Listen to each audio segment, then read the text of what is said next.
아멘. 예. 여러분, 예수님께서 나의 구세주, 나의 주님이심을 인정하십니까?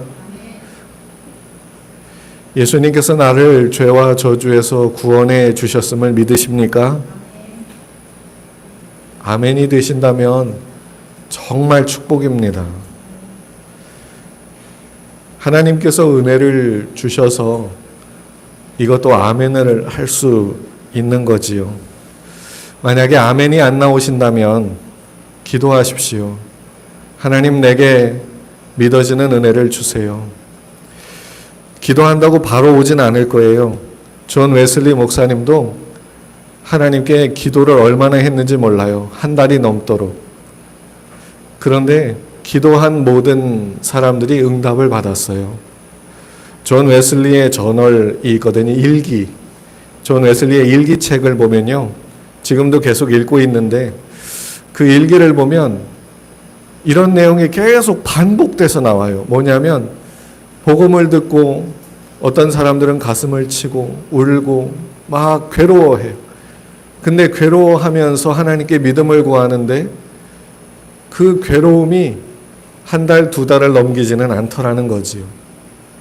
다 응답을 받아서 속에 평안함, 말할 수 없는 그 용서받았다고 하는 감격, 그런 걸 다 가졌대요. 하나님께서 그 마음을 주실 줄로 믿습니다. 하나님의 자녀가 되는 데에는 이런 항상 어떤 감격적인 은혜의 사건들이 있기 마련입니다. 때로는 눈물도 흘리고요.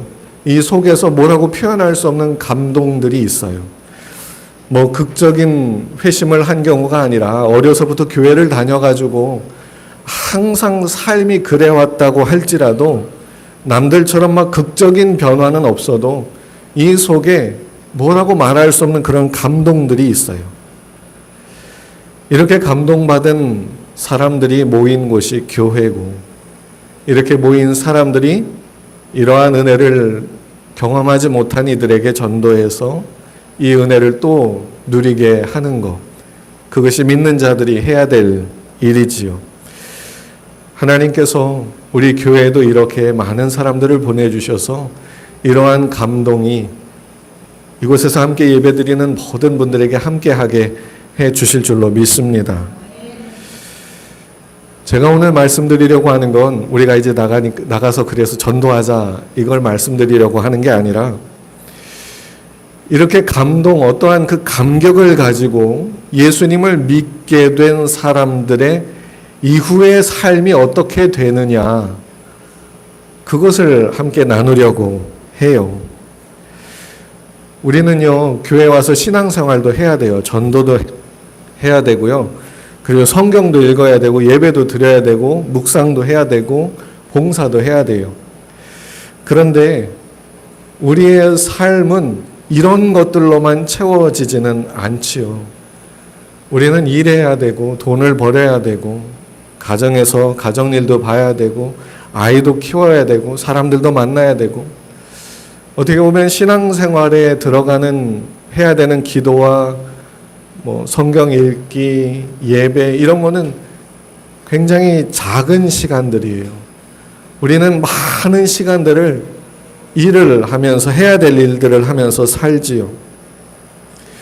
그런데 우리가 예수님을 믿고 나서 갖게 되는, 이건 참 저도 그렇고 많은 사람들이 갖게 되는 잘못된 오해라고 할까요? 그게 한 가지가 생기는 것 같아요. 그게 뭐냐면, 내가 이 짧은 시간, 뭐 교회 와서 예배하는 건 일주일 중에 하루, 그것도 하루 중에 1시간에서 1시간 반, 그 정도를 우리가 예배 드리잖아요.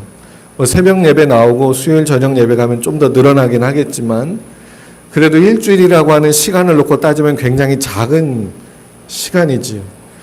그런데 이걸 우리가 열심히 하면, 교회에서 열심히 봉사하면 내 모든 삶이 다 윤택하게 될 거야. 여러분, 이 말이 맞을까요? 틀릴까요? 맞기도 한데요, 틀리기도 해요.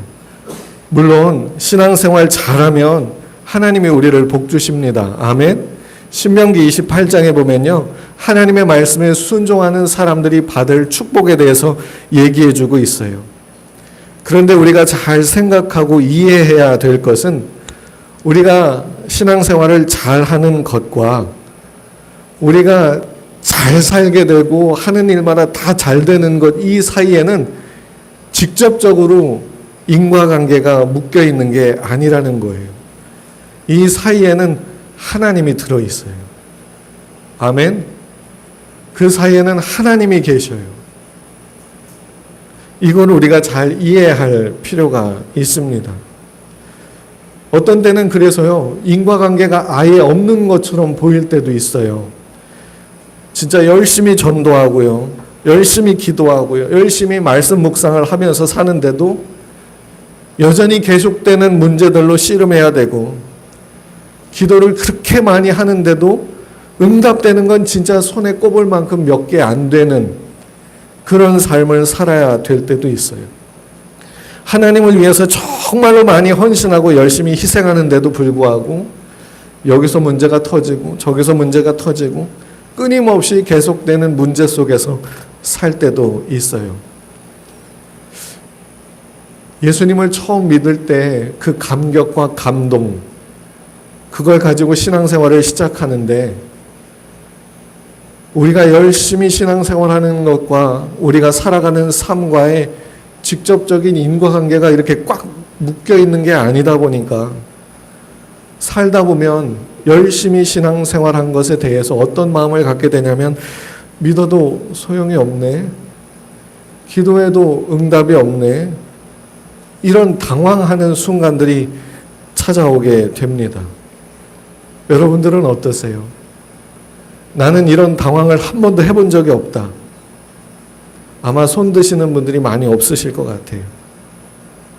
기도해도 응답이 없고요, 예배하고 봉사하고 열심히 내 시간을 쓰는데도 도와주질 않고요, 말씀을 묵상하면서 매일매일마다 바쁜 시간 쪼개서 말씀 읽고 묵상하는데 그에 따라서 내 삶이 이렇게 뭔가 나아지는 게 없어 보일 때, 이거 아무 소용없네, 그러면서 하나님께 원망이 들기 시작해요. 하나님께 불평이 나오기 시작하지요. 이러한 성도들을 향해서 쓴 서신이 바로 우리가 지금 읽고 있는 히브리서입니다. 히브리서는 지금 말씀드린 것과 비슷한 삶을 살고 있던 성도들을 향해서 격려하기 위해서 쓴 서신서예요.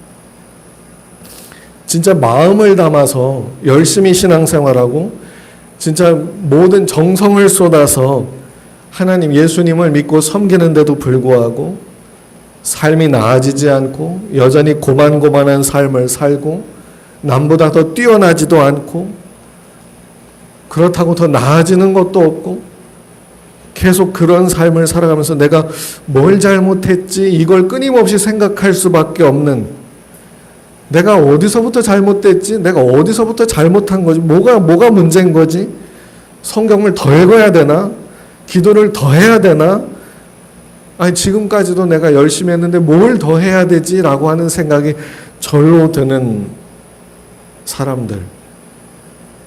기도한다고 예배한다고 이거 다 소용없구나, 하나님이 날 싫어하시나, 하나님이 나한테 관심이 없으신가, 나보다 저 사람을 더 사랑하시나, 이런 마음이 드는 사람들에게 그래도 삶은 살아야 되니까 신앙생활에 대한 비중을 좀 더 줄이자 해도 소용없는데, 그리고 내가 할 일 더 열심히 하자라고 마음을 갖는 사람들한테 히브리서의 저자가 편지를 쓴 거예요.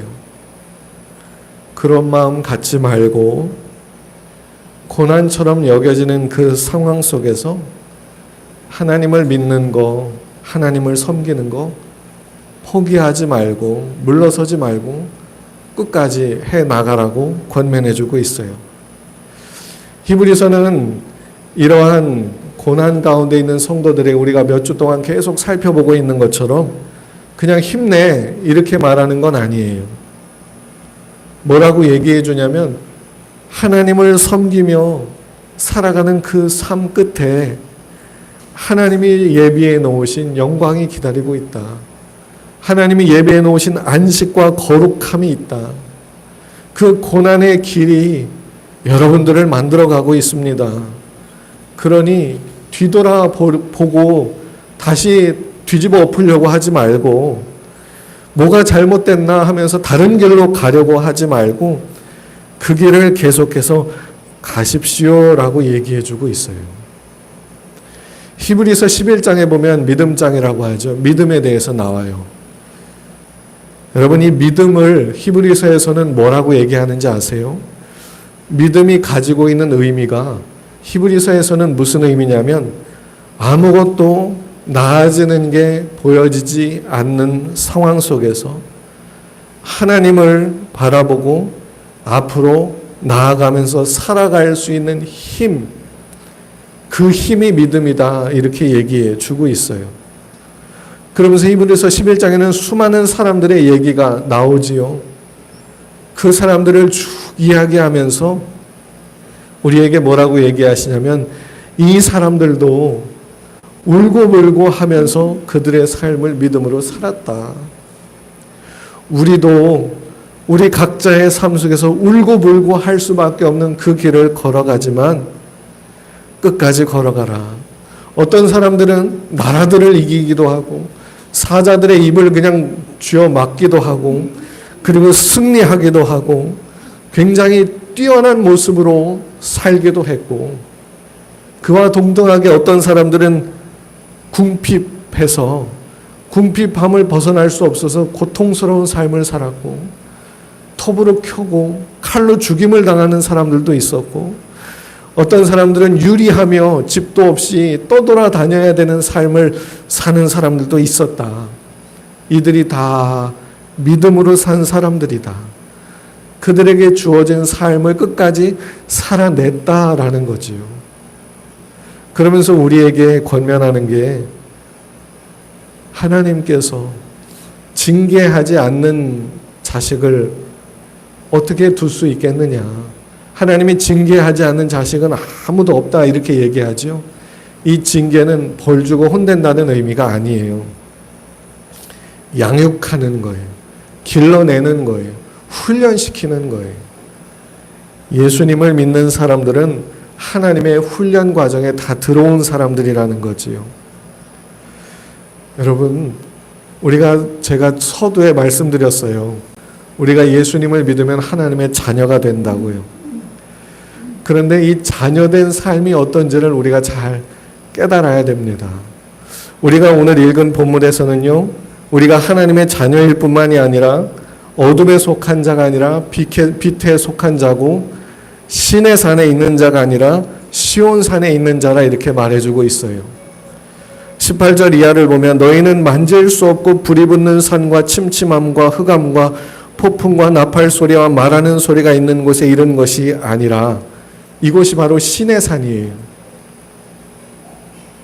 하나님의 임재가 있는 곳. 그런데요, 무서워요.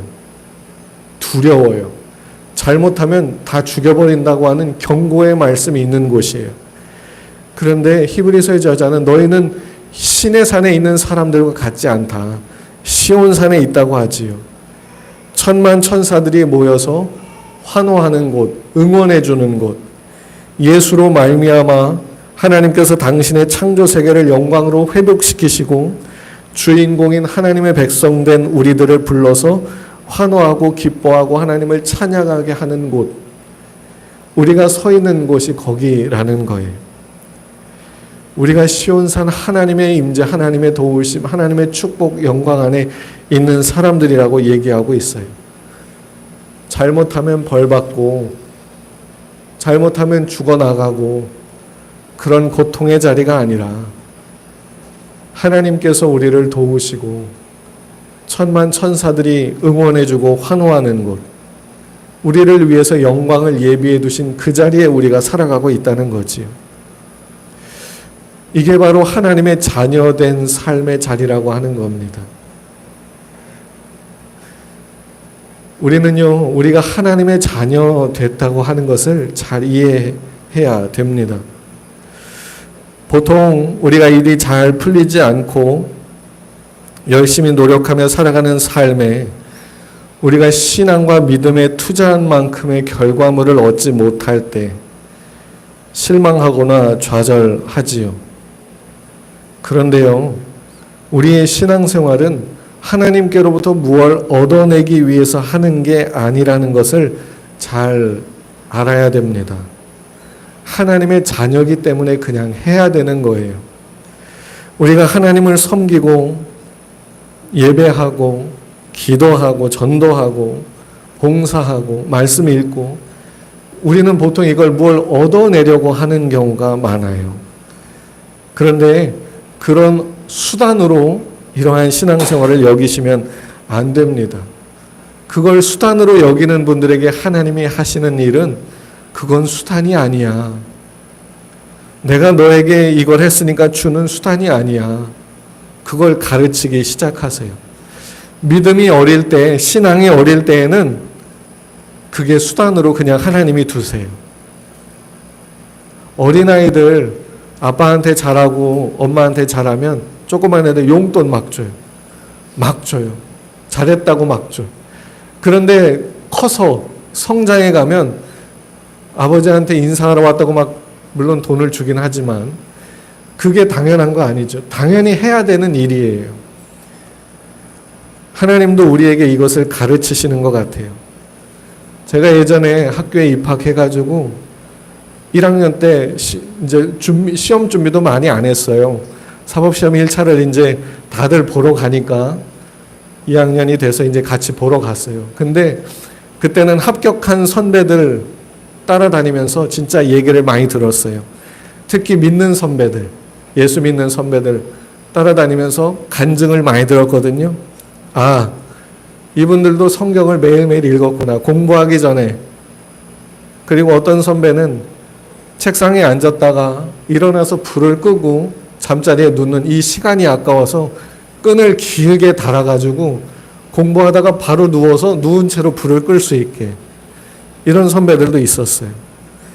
그래서 저도요 매일 공부하면서 성경만 주구장창 읽었어요. 기도하고 성경 읽고 묵상하고 공부했어요. 결과가 어땠을까요? 떨어졌어요. 뚝 떨어졌어요. 근데요 그 다음에 어떻게 됐는지 아세요? 제 마음에 뭐야 나 진짜 진심으로 성경 읽었는데 그리고 수요일 날도 다른 친구들 공부할 때 진짜 마음 먹고 하나님께 가서 예배하고 주일 날도 하루 종일 공부 안 하고 교회에서 틀어박혀가지고 일하고 같이 교제하면서 공부 안 하고 막 그랬어요. 근데 떨어졌어요. 그리고는 떨어지고 나서 아무것도 안 했어요. 기도 다 때려쳤어요. 성경 시간이 어딨어. 성경 읽을 시간이. 책 읽기도 바쁜데 공부만 드립다 하기 시작했어요. 그런데 그렇게 하다 보니까 이건 아니다 싶은 거예요. 아주 잘못된 모습이지요. 히브리서의 저자는 그런 수준에서 신앙생활하지 말라고 이야기해주고 있어요. 하나님께로부터 무엇을 얻어내려고 하다가 안 되니까 믿어도 소용없네 하고 다 뒤집어 엎어버리고 나가지 말라는 거예요. 믿음 생활 포기하지 말라는 거지요. 우리는 시온산에 속한 자다. 이미 거기에 있는 사람들이다. 흔들리지 않는 나라를 받은 사람들이다. 이 세상이 다 흔들리고 무너지고 멸망이 찾아와도 우리는 흔들리지 않는 나라에 속한 사람들이다. 곧 주님을 만날 사람들이다. 그러니 우리가 하나님을 섬기는 신앙생활 속에서 그에 따른 결과가 나타나지 않는다고 다 뒤집어 엎고 다 엎어버리고 포기하고 버리지 말라. 그런 이야기를 하는 거지. 이 길 끝에는 하나님의 영광이 있고 하나님이 우리를 위해서 예비하신 은혜가 있으니 더 사랑하고 더 믿고 더 섬기고 더 품고 살아가라 권면하는 거지요. 힘을 내서 삶을 살아가라는 겁니다. 14절에서 보는 것처럼 모든 사람과 더불어 화평함과 거룩함을 따라야 된다. 많은 사람들을 돌봐 더럽게 되지 않게 해야 된다. 에서와 같이 망령된 자가 없도록 돌봐 주어야 된다. 이런 의무들을 얘기해 주고 있어요. 왜요? 안 하면 벌 받으니까 그런 게 아니라는 거예요. 그런 식으로 생각하지 말라는 거지요. 그렇게 사는 게 맞으니까, 하나님의 자녀로서 그렇게 사는 게 맞으니까 그렇게 살라는 거예요. 하나님이 주시는 힘으로. 여러분, 예수님 믿는 사람들 하나님이 왜 바로 데려가지 않을까요? 예수님 믿고 난 삶의 그 모습들이 좋기만 하다면 예수 믿고 난 다음에 왜 바로 데려가지 않았는가? 이것을 막 따지고 싶은 마음은 들지 않을 겁니다. 그런데 우리가 사는 삶은 그렇지 못해요.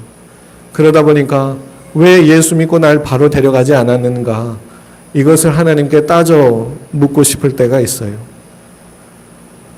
여러분, 하나님의 자녀된 자의 삶, 이 삶을 성경에서 암시적으로 제일 잘 보여주는 이야기가 있다고 생각이 됩니다. 그게 바로 탕자의 이야기예요. 탕자 이야기 다 아시죠? 탕자 이야기는 작은 아들이 아버지로부터 자기 몫을 받아가지고 집을 뛰쳐나가서 허랑방탕하게 자기 마음대로 살다가 거지가 돼가지고 비로소 뉘우치고 집으로 돌아왔다.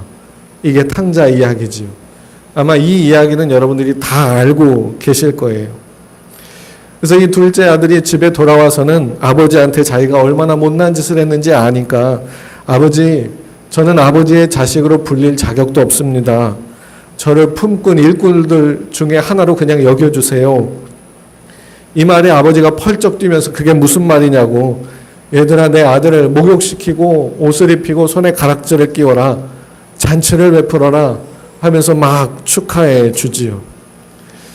그런데 우리는요, 이 탕자가 돌아온 이야기를 읽으면서 아버지가 잔치 벌였다, 그러니 집으로 돌아와라, 우리는 이것만 생각을 해요. 그도 그럴 것이, 탕자의 비유는 그 누가복음 15장에서 잃은 양을 찾은 목자, 잃은 드라크마를 찾은 여인의 이야기와 같이 나오는 얘기이기 때문에 하나님께 돌아오는, 예수님께 돌아오는 이야기를 담고 있어서 그래요. 그런데 이 이야기를 우리가 조금만 더 깊게 살펴보면 둘째 아들이 집으로 돌아와서 살아가게 될 삶의 모습이 어떠하게 될지를 이 탕자 이야기는 또 보여주고 있어요. 둘째 아들이 집에 와서 살아가게 될 모습, 그걸 누가 보여주고 있냐면 그 형이 보여주고 있어요. 탕자가 집에 돌아와서 어떻게 살게 될 것인가? 그의 형은 어떻습니까? 그 큰아들, 이 탕자의 형, 큰아들은 지금 집에서 아버지랑 같이 살고 있지요. 아버지를 이어받아 그 집안의 가장이 될 사람으로 훈련받고 있어요. 아버지를 대신해서, 아버지가 이제 돌아가시면 아버지를 대신해서 그 집안의 모든 식솔들을 책임질 사람으로, 가정을 책임질 사람으로 지금 만들어져 가고 있어요. 아무것도 모르는 갓난아기에서부터 그 아버지를 대신할 만큼 실력과 내실을 갖추기 위해서 훈련받고 있어요. 근데 그 훈련받는 그 형의 모습이 어때요? 죽을 맛이죠. 형이 어느 날 집에 돌아왔어요. 보니까 막 집에 잔치가 나고 막 풍악 소리가 나고 난리가 났어요. 종을 불러서 무슨 일이냐? 아, 당신의 동생이 왔습니다. 집 나갔던 동생이 돌아왔습니다. 형이요, 화가 나요. 정상적인 형이라면, 아, 그래? 아, 내가 걱정했는데 드디어 왔구나 하면서 기뻐하고 가서 만나야 되는데, 이 말을 듣자마자 속에서 화가 나요. 왜 화가 나요? 아버지가 나한테는 아무것도 해준 게 없는데 집 나가서 돌아온 저 자식에게는 잔치를 벌이면서 저렇게 잘해줘? 집에 들어가지 않았어요. 아버지가 자기 큰아들이 집에 안 들어온 사실을 알고 나갑니다. 그리고는 큰아들을 데리고 들어오려고 해요. 들어가자. 아버지한테 따지죠. 아버지, 저하고 제 친구들을 위해서는 그저 조그만 염소 새끼 한 마리 잡아서 함께 식사 한번 맛있게 한번 하도록 그런 것도 해주지 않았으면서 왜 저 녀석한테는 왜 저렇게 잘해주십니까? 막 이 큰아들이 아버지에 대해서 갖고 있는 답답함, 속상함, 원망, 이게 느껴지시죠? 그런데 아버지는 또 이렇게 말하죠. 얘, 너는 늘 나와 함께 하지 않느냐? 내 것이 다 네 것이 아니냐? 여기서 우리가 알 수 있는 게 뭐냐면요. 이 큰아들은 지금 그 아버지의 모든 것을 물려받을 자로 훈련받고 있다는 거예요. 여러분, 집에 돌아온 탕자, 작은 아들은요, 집에 돌아온 걸로 잔치하고 끝난 게 아니에요. 이제 그걸로 이제 그냥 잘 먹고 잘 살면 끝나는 게 아니에요. 그는 그의 형과 똑같은 길을 밟아야 돼요. 형처럼 속상하고 답답한 일을 수도 없이 겪게 될 거예요. 왜 나한테 이러지? 왜 내가 이런 일까지 해야 되지? 왜 내가 이렇게까지 고생해야 되지? 형이 느낀 것처럼 불만이 가득한 인생. 매일 일만 하는데도 불구하고 염소 새끼 한 마리 대접받지 못하는 고단한 삶을 살아가야 될 거예요. 그 형은 어떻게 살았을까요? 아버지 밑에서 살면서 맛있는 음식 마음껏 먹어보지 못하는 그런 답답함을 가지고 살았겠지요. 여러분, 이 이야기를 왜 드리냐면요. 탕자가 돌아온 사건은 굉장히 기쁘고 감동과 감격이 넘치는 사건이에요. 예수님을 처음 믿을 때 감동과 감격이 넘쳤던 것처럼. 그런데 예수님을 믿고 난 이후의 삶은 어떻게 보면 탕자의 형의 삶과 비슷할지도 모르겠어요. 하나님 아버지 안에 거하는데요.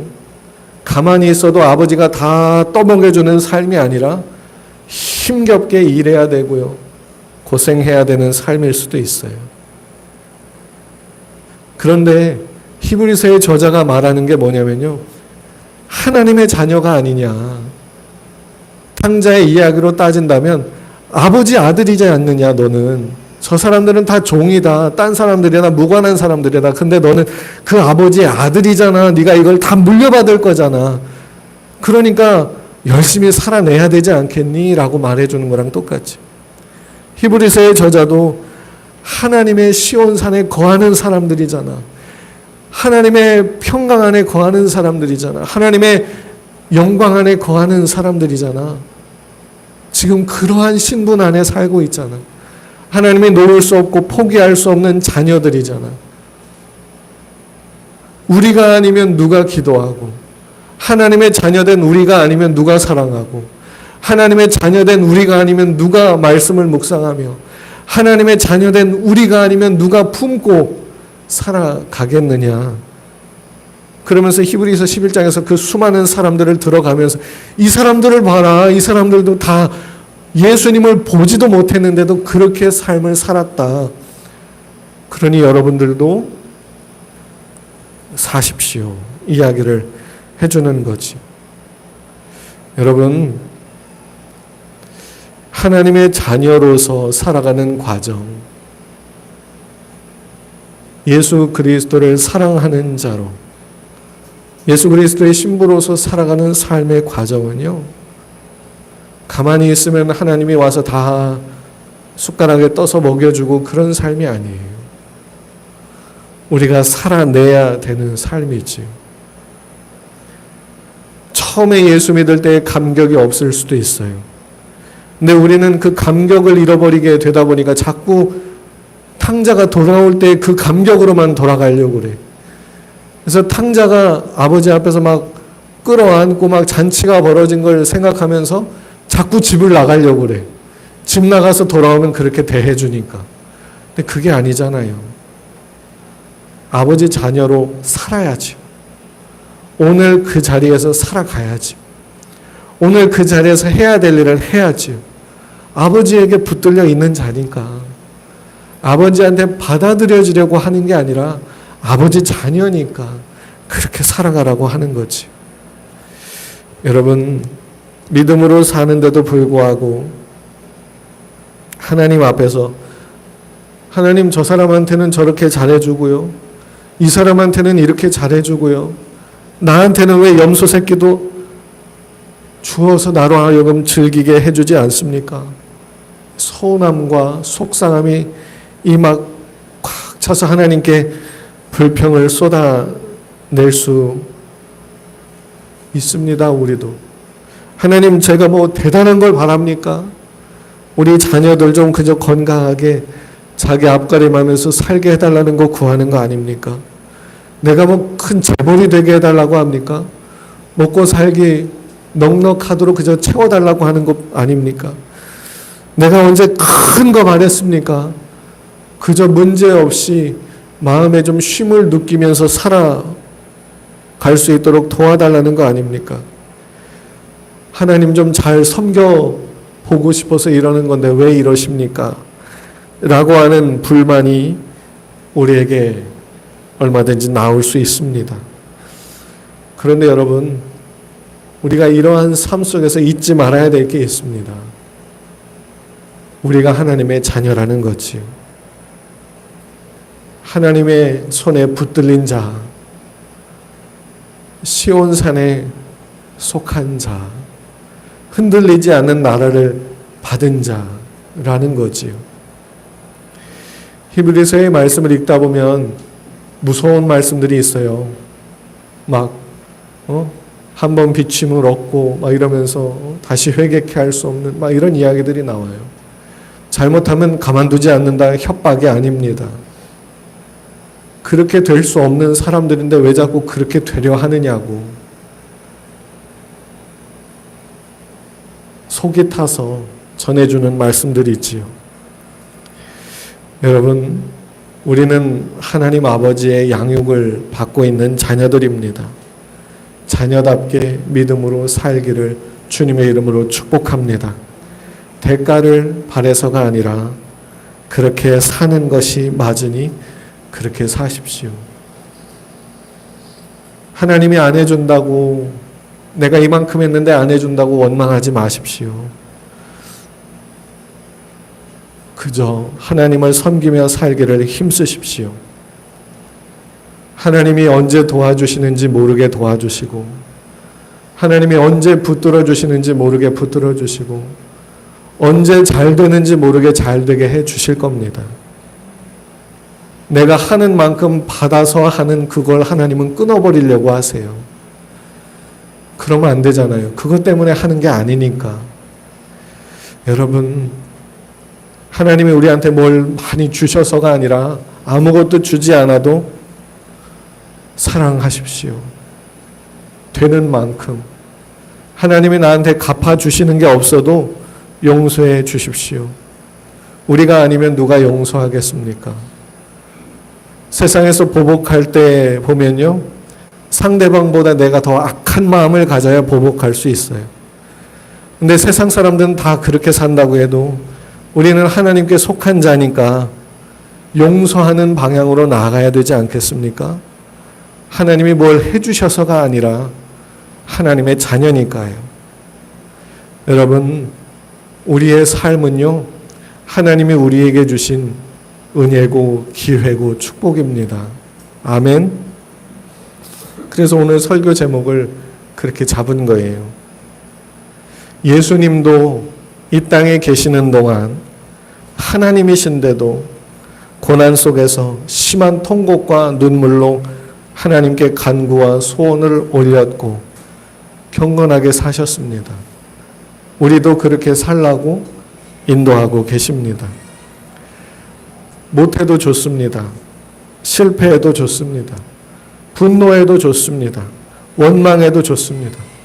답답해서 다 뒤집어 엎어버려도 좋습니다. 속상해 하셔도 좋습니다. 다만 우리가 하나님 안에서 어떤 사람인지를 깨달아 가십시오. 그리고 믿는 자로서 살아가기를 힘써 보십시오. 골로새서 3장 12절부터 17절을 보면요. 그러므로 너희는 하나님이 택하사 거룩하고 사랑받는 자처럼 긍휼과 자비와 겸손과 온유와 오래 참음을 옷 입고 누가 누구에게 불만이 있거든 서로 용납하여 피차 용서하되 주께서 너희를 용서하신 것 같이 너희도 그리하고 이 모든 것 위에 사랑을 더하라. 이는 온전하게 매는 띠니라. 그리스도의 평강이 너희 마음을 주장하게 하라. 너희는 평강을 위하여 한 몸으로 부르심을 받았나니 너희는 또한 감사하는 자가 되라. 그리스도의 말씀이 너희 속에 풍성히 거하여 모든 지혜로 피차 가르치며 권면하고 시와 찬송과 신령한 노래를 부르며 감사하는 마음으로 하나님을 찬양하고 또 무엇을 하든지 말에나 일에나 다 주 예수의 이름으로 하고 그를 힘입어 하나님 아버지께 감사하라. 아멘. 이렇게 말씀하고 있어요. 근데 이걸 읽으면서 이렇게 하면 뭐 해준다고 하지? 이걸 찾으시면 안 돼. 이렇게 하면 뭐 준다고, 뭘 주려고 이러지? 여러분, 이렇게 살면 복 받고 이렇게 안 살면 벌 받는다. 이런 기준을 우리에게 제시해 주는 것이 아닙니다. 하나님의 자녀로서 예수님을 믿는 사람으로서 하나님의 사랑을 받는 사람으로서 성도로서 시온산에 속한 자로서 살아가라 하는 권면입니다. 여러분, 우리를 향하신 하나님의 이 자부심, 여러분 생각해 보세요. 하나님은요, 우리 같은 사람들을 위해서 그분의 목숨을 내놓으셨어요. 하나님께로부터 뭔가 대가를 조금이라도 더 얻어내려고 하는 이 욕망을 가지고 있는 우리들, 하나님을 이용해서 세상에서 잘 돼 보려고 하는 어떻게 보면 그런 욕심을 가지고 있는 우리들, 쉽게 넘어지고 쉽게 원망하고 쉽게 주저앉아 버리고 쉽게 분노하고 하나님을 의심하고 의심하다 못해서 하나님을 저주하기까지 할 수밖에 없는 그런 우리들, 그런데도 불구하고 우리가 그러한 상황 속에서 하나님께 울고불고 나오면서 하나님을 의지하고 하나님께 기도하고 하나님을 찬양하고 또 하나님을 의지하며 살아가는 그 모습을 보시고 기꺼이 그분의 목숨을 내놓으셨습니다. 우리에 대한 그만큼의 자부심이 있으셔서 하신 거지. 여러분, 지금 살아가는 그 자리, 하나님이 우리에게 각자에게 주신 자리입니다. 거기서 믿음으로 사십시오. 하나님을 섬기며 사십시오. 사랑하며 사십시오. 다른 사람과 비교하지 마십시오. 우리에게 주신 거기서 하나님의 영광을 받고 계십니다. 안 되면 이따가 또 해보세요. 지금 안 되면 내일 또 해보는 거지. 또 믿어보는 거지. 또 기도하는 거지. 또 이 말씀 묵상해보는 거지. 다만 뒤로 물러나지는 마십시오. 믿음을 포기하고 돌아서지는 마십시오. 우리에게 주신 이 삶을 끌어안고 살아갈 때 하나님께서 도우시고 영광을 받게 되실 줄로 믿습니다. 다시 오실 주님을 기다리며 매일매일 주님을 의지하는 마음을 가지고 우리에게 주신 삶을 살아갈 수 있는, 살아낼 수 있는 저와 여러분들이 되시기를 축복합니다. 우리 삶은 우리 손에 달려 있지 않습니다. 우리의 운명은 하나님의 손에 달려 있습니다. 하나님은 그 끝이 어떻게 될지를 정해놓으셨습니다. 축복과 영광으로 정해놓고 우리로 살라 말씀하고 계십니다. 그러니 힘을 내어 사십시오. 믿음을 가지고 사십시오. 하나님께서 도와주시고 인도해 주실 줄로 믿습니다.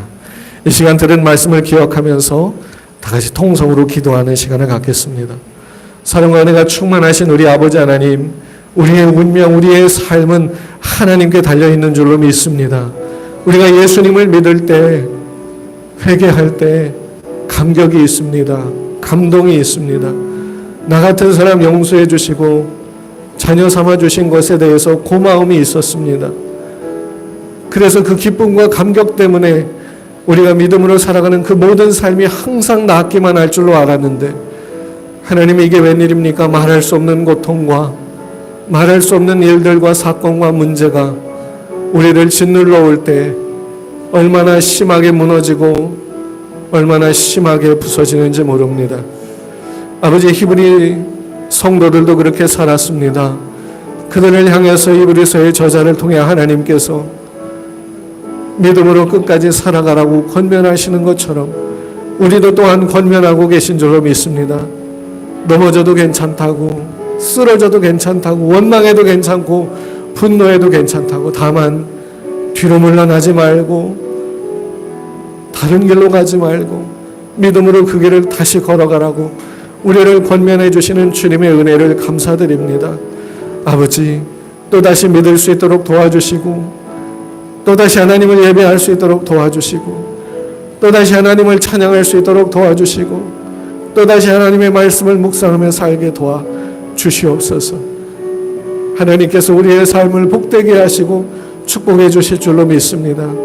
하나님께로부터 대가를 바라서가 아니라 하나님의 자녀로서 예수 그리스도의 신부로서 그렇게 살아가는 우리가 되게 하옵소서. 매일매일을 그렇게 살아가는 우리가 되게 하옵소서. 우리가 주님을 이렇게 섬기며 살아갈 때에 하나님께서 우리를 채우시고 알지 못하는 때에 도우시고 알지 못하는 때에 인도해 주시는 것을 믿습니다. 하나님이 도우시든 돕지 않으시든 우리는 기꺼이 주님을 섬기는 자들이 되게 하옵소서. 사드락과 메삭과 아벳느고가 불못불에 들어가면서 하나님이 돕지 않으실지라도, 그리 아니하실지라도 하나님만을 섬기겠다고 말한 것처럼 우리도 그렇게 살아갈 수 있도록 도와주시옵소서. 하나님께서 우리를 붙드시고 인도해 주시는 줄을 믿습니다. 우리의 끝이, 우리의 마지막이 하나님 안에서 예비되어 있는 줄로 믿습니다. 하나님의 손에 붙들려 살아가고 있는 것을 믿습니다. 하나님이 우리와 동행하고 계심을 믿습니다. 더 믿고 더 사랑하고 더 힘을 내고 더 품고 더 기도하며 살아가고 더 전도하며 살아가는 우리가 되어지게 하옵소서. 주님께서 인도해 주실 줄 믿습니다. 역사해 주실 줄 믿습니다. 영광받아 주시옵소서. 감사합니다. 감사합니다. 사랑과 은혜가 충만하신 우리 아버지 하나님, 우리의 삶을 주님이 붙들고 계심을 믿습니다. 아버지, 하나님이 우리의 아버지가 되셔서 우리를 양육하고 인도하고 계심을 믿습니다. 우리를 위하여 천국을 예비하시고 우리의 마지막을 영생으로 예비해 두고 계신 줄을 믿습니다. 자녀로서 양육받고 훈련받는 이 과정 속에서 말할 수 없는 고통과 고난과 힘든 일들을 당한다 할지라도 끝까지 주님을 섬기며 살아갈 수 있는 우리가 되게 하여 주옵소서. 대가를 바라서가 아니라 하나님의 자녀니까, 하나님이 우리 아버지시니까, 하나님이 우리의 삶을 붙들고 계시니까 더 사랑하고 더 품고 더 믿고 살아가게 되어지는 우리가 되게 하옵소서. 당자가 집에 돌아올 때의 감격, 그러나 그가 아들로서 살아가야 되는 데는 그 형처럼 고통과 불만과 답답함을 또 겪게 될 수 있지만 아들로서 자라고 성장하는 것 아니겠습니까? 우리도 하나님의 자녀로서 귀한 삶을 살고 있는 줄로 믿습니다. 하나님이 우리에게 주신 삶의 은혜요, 삶의 기회를 우리가 살고 있는 줄로 믿습니다. 이 삶을 끝까지 믿음으로 살아갈 수 있는 우리가 되게 하옵소서. 하나님을 영화롭게 하고 많은 사람들을 복되게 하는 그런 삶을 사는 우리가 되게 하옵소서. 주님이 우리를 붙드시고 끝까지 인도해 주실 줄로 믿습니다. 주님 영광을 받아 주시옵소서. 이 한 주간도 지켜주시고 말씀으로 우리를 붙잡아 주옵소서. 감사드리며 모든 말씀 예수님 이름으로 기도하옵나이다. 아멘.